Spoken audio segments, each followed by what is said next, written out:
Yaishi Afrika kwa amani na mafanikio. Asante sana.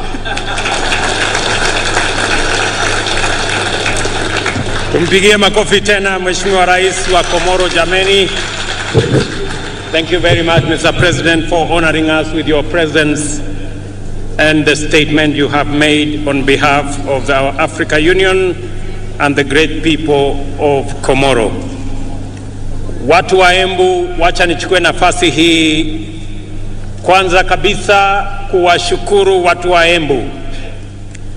Nilikuja hapa na ndugu zangu wengi, tukaomba kura zenu, mukawa ni watu wangwana, mukatupatia kura zenu, mukatuongezea maombi na Mungu akatupatia ushindi. Jameni watu wa Embu, nasimama mbele yenu leo kusema asante sana. Narudia tena watu wa Embu kusema asante sana. Mimi nataka niwahakikishie ya kwamba sisi wote tuliopata nafasi ya kuchaguliwa kutoka MCAs wetu, wabunge, magavana, maseneta, Mheshimiwa Deputy President na mimi hapa, pamoja na mawaziri wetu na wale wote ambao wamepata nafasi ya uongozi katika taifa letu la Kenya, mimi nataka niwahakikishie tutashikamana, tutafanya kazi pamoja ili tutimize malengo yetu ya kubadilisha uchumi wa Kenya na kuhakikisha kwamba kila Mkenya anapata nafasi ya kujiendeleza katika taifa letu la Kenya. Na wauliza viongozi wote, sote tuliopata nafasi kutokana na kura za wananchi hawa, tushikamane, tushirikiane, tufanye kazi pamoja ili tuweze kubadilisha Embu wakati tunabadilisha Kenya. Asanteni tena watu wa Embu kwa msaada wenu, kwa kura zenu na kwa maombi yenu. I want to say thank you very much to the great people of Embu County, as I thank all Kenyans who stepped forward to vote in the last election so that we, as the people of Kenya, can maintain our democratic credentials as a nation that is democratic, as a nation that is built on the firm foundation of multi-party democracy. And now it is our opportunity, all of us as leaders in government and in the opposition, to work together towards making our nation great. On this day, 60 years ago, Kenya formally gained its right of internal government, Madaraka, the mandate of majority African self-determination, was a major step forward. The emergence of this nation as a republic later that year. That first Madaraka Day then was the golden dawn of our country's sovereignty, freedom from colonial oppression, autonomy from racist repression, and liberty from foreign suppression. In fighting for our sovereignty, our noble freedom fighters had primarily waged a political struggle to liberate a people divided, humiliated, and impoverished under a predatory system whose institutions were vicious and extractive. So, although the freedom struggle was political and the first Madaraka Day represented political autonomy, every Kenyan African understood it to mean and to be the beginning of the hard and noble work of securing and enhancing social and economic freedom as well. For 6 decades now, the people of Kenya have worked hard with admirable diligence and unwavering determination to perfect the political freedom of their nation through sustained socio-economic progress. In this manner, Kenyans have reiterated their commitment to true freedom by complementing political freedom with freedom from want, freedom from suffering, freedom from ignorance, and freedom from indignity. Our forefathers' historic struggle to vindicate our God-given right of self-determination entailed tremendous sacrifice and immense determination against a colossal adversary. Ultimately, they triumphed. Similarly, our war against underdevelopment, poverty, unemployment, indignity, and vulnerability has been daunting. Yet, we have made steady progress year after year over 60 years of freedom. At the heart of our struggle for freedom, both before and after independence, is the distinctively Kenyan spirit of determination that is nevertheless flexible, consistency which is innovative, pragmatism that is also hopeful, and faith strong enough to take chances. The sacrifices required were inspired by a spirit that is truly unique, which transcends ordinary decision-making. We recognize that spirit even now.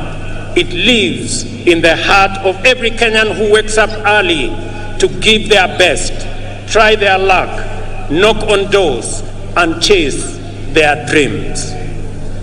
We see it every day when we see traders, artisans, farmers, and other workers braving the scorching sun and enduring cold rain in pursuit of livelihood. We also witness in teachers, nurses, police officers, extension officers, and technicians who go far from their comfort zone, often beyond the call of duty, to attend to Kenyans in their communities throughout all villages, all corners of our great republic. This noble ethic of willingness to struggle by working hard and embracing risk, and of determination to achieve positive change in great leaps as well as in little installments, has brought us far and will take us beyond the horizon of our destiny. Today, I join all Kenyans to celebrate our magnificent collective achievements and the spirit of brave endeavor which inspired them 60 years ago and sustain us today. This celebration speaks to the sustained effort we have invested in perfecting our national mandate of self-government. I will highlight the wonderful ways in which we have stewarded political freedom into democratic maturity, enhanced economic freedom by empowering enterprise, and expanded social freedom by securing dignity. We must never forget that until fairly recently, our country's politics was divisive, violence, do-or-die affair by which neighbors, colleagues, and even relatives were incited into hatred in the name of political competition. In this dark era, the tribe was the fundamental term of all political engagement and the master variable of democratic contest. Many highly respected experts and eminent persons confidently affirmed that Kenyan politics is inherently tribal, and many leaders designed their political parties, policies, and campaigns on the basis of raw political appeals. Leaders also made sure that political discourse revolved around personalities and the private interests of a few privileged individuals, and not the aspirations of the majority. Some used political parties as political vehicles to access the high table where important decisions were made, and exploited their ethnic constituencies to negotiate a bigger share of public resources as well as positions of power and privilege in the service of private ends. For decades, Kenyans understood that this perverse political culture not only defiled our democracy, but also obstructed the spirit of daring and achievement, arresting our collective progress. The people of Kenya, therefore, yearned for freedom from the tyranny of political personality cults, toxic tribal discourse, and the violence they engendered. They desired a more unifying, cosmopolitan framework of engagement which promoted the expression of their shared aspirations, encouraged inclusive negotiations, and a collective means of pursuing them. In the last general election, the people of Kenya finally broke free. The campaign was conducted purely on the basis of important national issues, foremost of which were economic issues.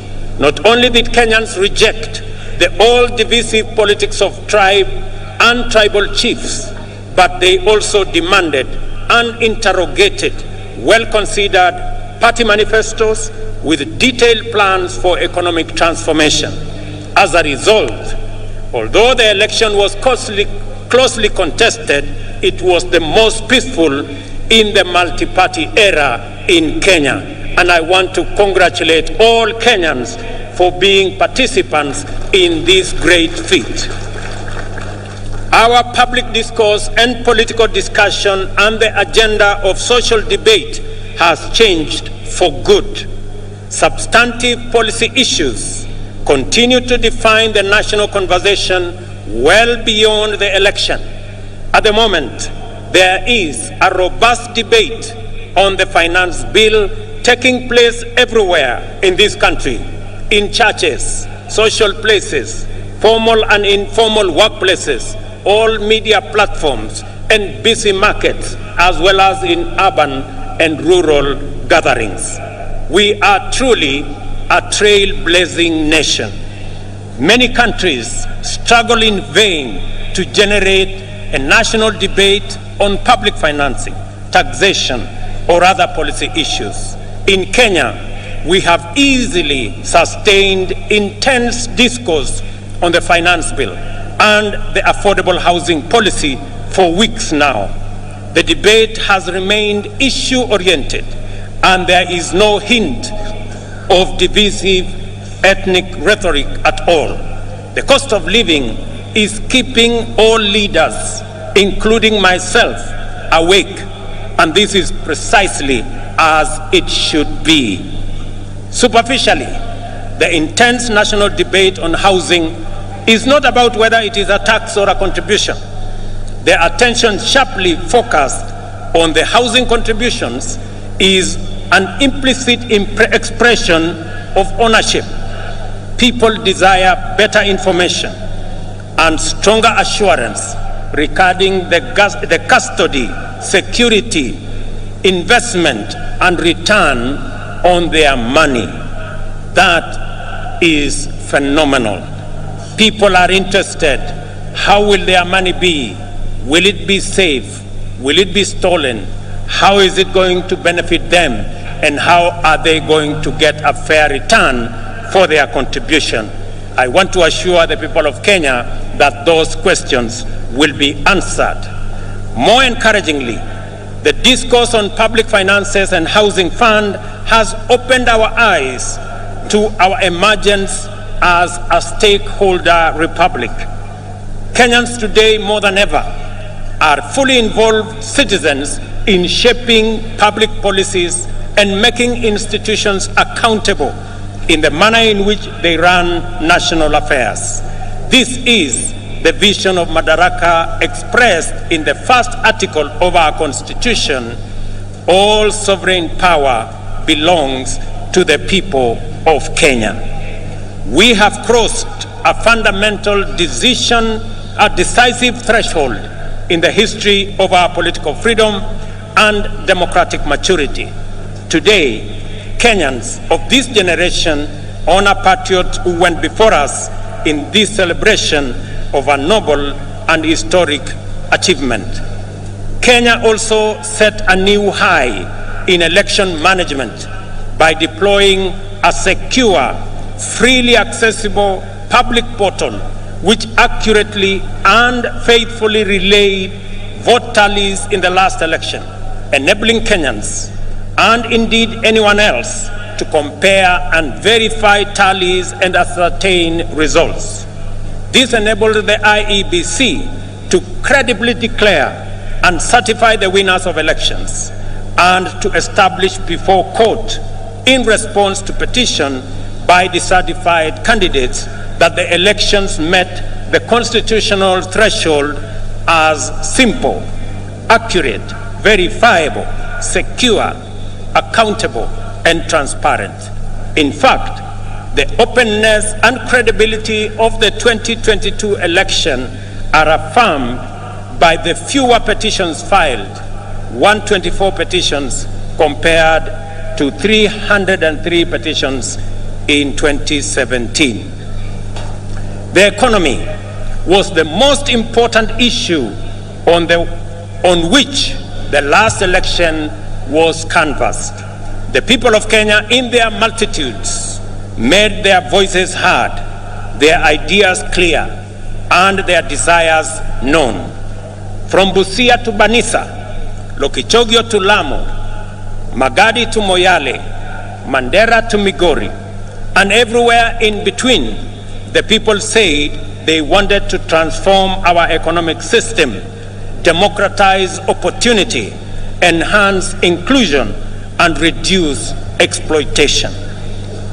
Instead of the traditional campaigning of confrontation, incitement, and division, the last campaign became a sustained national debate on the most pertinent economic issues: the millions of our unemployed youth, access to affordable credit, inclusive financing, promoting the robust expression of the legendary Kenyan hustling spirit through MSMEs, and the facilitation of individual enterprise by enhancing market power through collective interventions like the Chama and SACCO. This is how Kenyan entrepreneurs desired to secure access to credit, do savings, access the market, social security, and health insurance. By paying attention to their aspirations, we established that Kenyan entrepreneurs desire to pursue success through enterprise, which makes positive measures to ensure that no one is left behind or no one is exploited. It is an enterprise culture which encourages the pursuit of individual aspirations through collective systems, which empower every person to succeed within the context of a thriving community. In the course of consultations with Kenyans at the grassroots throughout the country, we identified a number of barriers to effective realization of their economic well-being. The first was the bureaucracy in regulation and compliance, including tax administration. Second, the extreme informality of most enterprises, which effectively relegated them to the margins of empowerment, facilitation, or even recognition as lawful undertakings. Third, was the misconception around expanding the national tax base. Is it about people paying more or more people paying? The answer lies in empowering more Kenyans to enter the taxable income category through intentional effort to create millions of new jobs and millions of new taxpayers in due course. Fourth, a huge number of Kenyans, about 10 million, had either been blacklisted by the credit reference bureaus of an inability to pay loans advanced by financial technology platforms, or were struggling to pay. Other lenders required hefty securities and valuable assets as collateral, yet these struggling entrepreneurs required financing to acquire such assets. It was clear, therefore, that the prevailing financing and credit facilities were not supportive to the profitable existence of micro, small, and medium enterprises. Self-employment accounts for 51% of all jobs in our economy. 83% or 15.3 million jobs are in the informal sector, and only 3.6 million jobs are in the formal sector, representing a paltry 17%. Considering this employment landscape, it was imperative that we attend to the interests of these undeserved and underserved majority of workers urgently, resolutely, and effectively. This engagement with business community inspired the creation of the Financial Inclusion Fund, or the Hustler Fund, to eliminate the financial cost, delay, and bureaucracy entailed in complying. The facility employs the latest fintech powered by Kenyan telecommunications corporations. The Hustler Fund also re-engineered the idea of collateral by deploying the borrower's credit score as effective security. Without a doubt, the Hustler Fund has been more than transformational. In fact, it is revolutionary.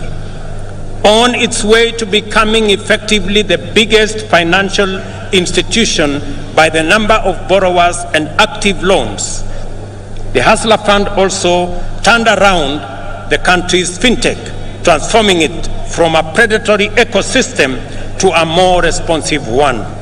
As a result, Kenya's digital economy has received a tremendous shot in arm, as demonstrated by reports that Safaricom alone has enrolled at least 2 million new subscribers into their financial ecosystem, courtesy of the Hustler Fund. Today, as we celebrate progress in achieving economic freedom, we also celebrate our digital economy, powered by our famous fintech community. Kenya's legendary spirit of enterprise has entered the digital space. Kenyans responded to this promise of economic freedom in unequivocal terms. The total number of digital transactions now at the Hustler Fund stands at 42.5 million, through which 20.2 million Kenyans have accessed nearly Kenya shillings 30 billion and repaid close to 20 billion, with 7 million Kenyans being constant and repeat customers. Not a single shilling has been stolen through corruption, and borrowers do not need to know anyone, bribe any official, or go through any complex bureaucratic procedures to access the Hustler Fund. They only need a device, a little airtime, and a few minutes, and they are all able to get money wherever they are. The second product of the Hustler Fund will usher our unique collective-driven competitive market enterprise to the online domain. To promote inclusion, the Hustler Fund is going to deploy groups such as chamas and SACCOs, overcome exclusion and barriers to participate in credit savings, social security, health insurance, and other socioeconomic amenities. This is how we will use policy and technology innovation to mainstream our way of life. We are committed to leveraging fintech in ensuring that no one is left behind in the financial and entrepreneurial inclusivity revolution. I am delighted to announce that today, during this celebration, I shall be launching the second product of the Hustler Fund, which is aimed at facilitating people access funding through groups. I am sure that this will be very good news to my good friend Shiko in Ruaraka Market, who, like many informal business entrepreneurs, were ready for this innovation even before we launched the first Hustler Fund product. I am glad that this launch of the group loan product is taking place against the backdrop of the phenomenal success of the Hustler Fund personal loan product. I expect that this product will encounter even greater appetite from the market. As I have already mentioned, your credit score will determine the amount you can access and the amount you will continue to receive. Thus, we have equalized the formal and informal systems, enabling both to enhance their complementary contribution to jobs and wealth creation from an equal footing. As we celebrate this increase in our economic freedom, today we also celebrate the democratization of the Kenyan economy. This is why more Kenyans are taking part in the robust conversation about our economy. The conversation is inclusive, focusing on the proposals to raise revenues, to discourage imported goods that can be manufactured locally so as to grow local manufacturing and enhance export competitiveness. In this debate, Kenyans are interested in how government will create the 1 million jobs it has committed to provide through the affordable housing program. I know many people have questions about how and why are we having a conversation about housing in the Republic of Kenya. And progressively we are answering the how, we are answering the why, and we will answer every other question. Because right here in Embu, and as we do in every part of Kenya, we have our own citizens, millions of young people who do not have a job. We have 5 million Kenyans across Kenya, young people out of school, out of college, out of universities who do not have a job. It is our collective responsibility to think about the 5 million young people in Kenya who today walk our streets, walk our villages, in our townships, in our markets, and yet they do not have an opportunity to deploy their energy, their knowledge, their education in making a difference in their lives and making a difference in our nation. And I want to encourage all of us as the people of Kenya, as we look into this opportunity. I know many people are asking, how is it my business? How is it my responsibility? I have had many ask me, Mr. President, how is it my responsibility to think about those who do not have jobs? How is it my responsibility to think about the people who live in slums? 7 million Kenyans who live in slums, in indignity, without toilet, without running water, without roads. How is it my business?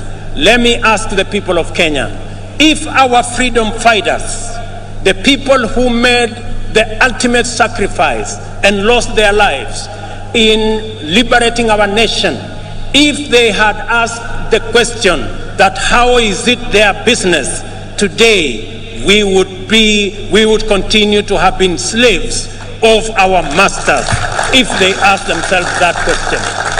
It is our opportunity, as they did to liberate our country. They went beyond the call of duty. They did not ask how is it their business to make the ultimate sacrifice to liberate our country. I want to ask every citizen, it is our responsibility collectively to think, to plan, and to ensure that the 5 million young people in our country who today do not have jobs, have jobs. It is our responsibility to ensure the people, 7 million of them, who live in our slums, including Shauri Yako here in Embu. I was here last week and I was informed about Shauri Yako. The people who live in Shauri Yako deserve a decent house, and it is our responsibility as we implement the housing plan, not just to create jobs, at least 1 million jobs every year. It is also our responsibility to grow our manufacturing, because housing will make sure that our entire manufacturing value chain, from the cement in our factories, to the steel in our factories, to the doors and windows and hinges in our Juakali sector and our construction products industry, to the sand harvesters, to all the people who will be working in our construction sites, to the accountants and engineers and all the architects and all the technicians and the electricians, to every sector, the millions of young people that will be employed in this sector, is sacrifice enough for us who are employed to make that contribution to the hustler fund, to the housing fund, so that we can bring around the change that is going to take our country forward.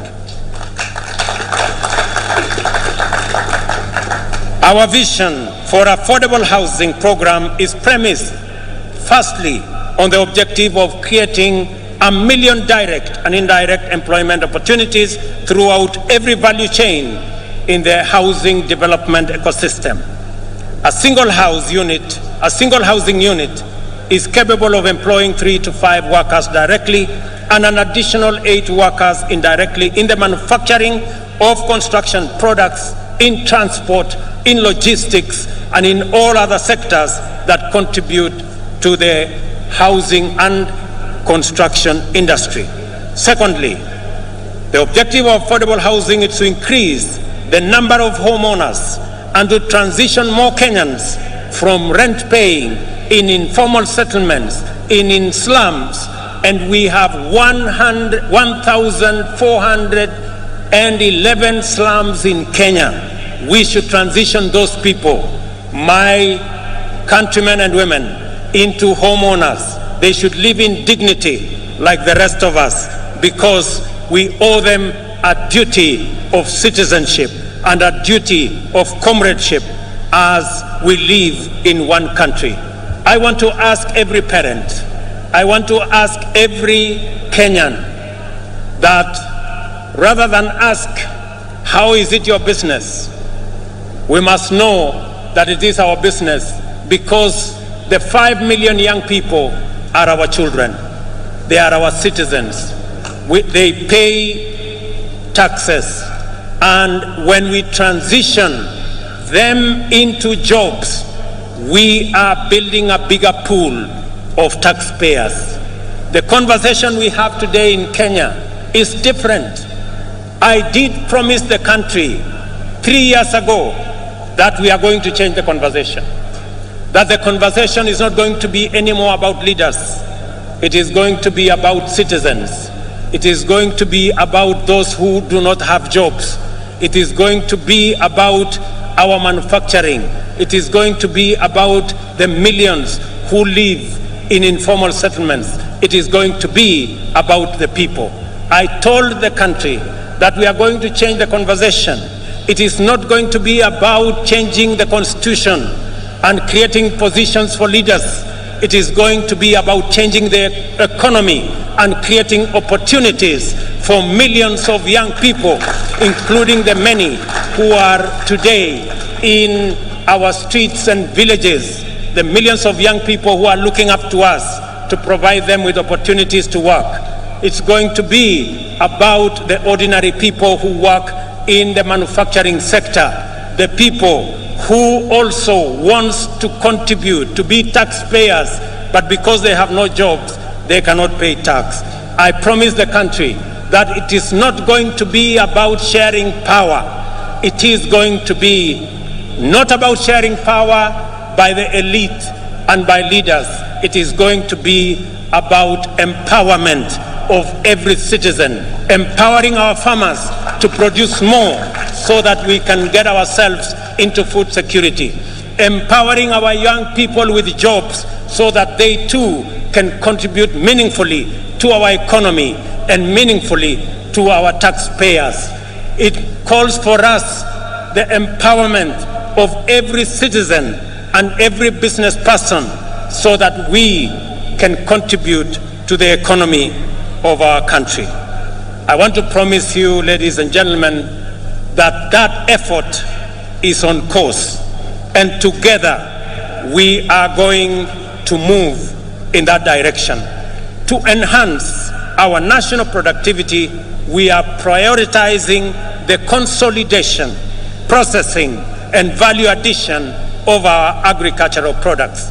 You just heard my dear sister, Governor of Embu, say, right here in Mashanga, we are going to build an aggregation and industrial park so that the people of Embu, and as we do it in Embu, we are doing it in every county in the Republic of Kenya. Last week, we advertised the first 14 agricultural aggregation and industrial park that will be built in every county so that we can consolidate our agricultural produce. We can provide for value addition. We can provide for agro-processing. We can enhance our manufacturing, create jobs, create value, and enhance the earnings of every farmer as we get rid of brokers, as we get rid of cartels, and ensure that we protect the hard-earned and the sweat of farmers in the Republic of Kenya. Additionally, the government of Kenya will step up the establishment of 5 additional export processing zones in the coming year in Sagana, in Thika, in Joro, in Eldoret, and in Busia to complement the one in Athi River, the one in Dongokundu, and the one in Naivasha, because we believe that additional processing capacity, focusing on our exports that have come down in the last 10 years from 28% of our GDP to just around 10% of our GDP, that we need new impetus, we need new thinking, we need new infrastructure to be able to drive our exports.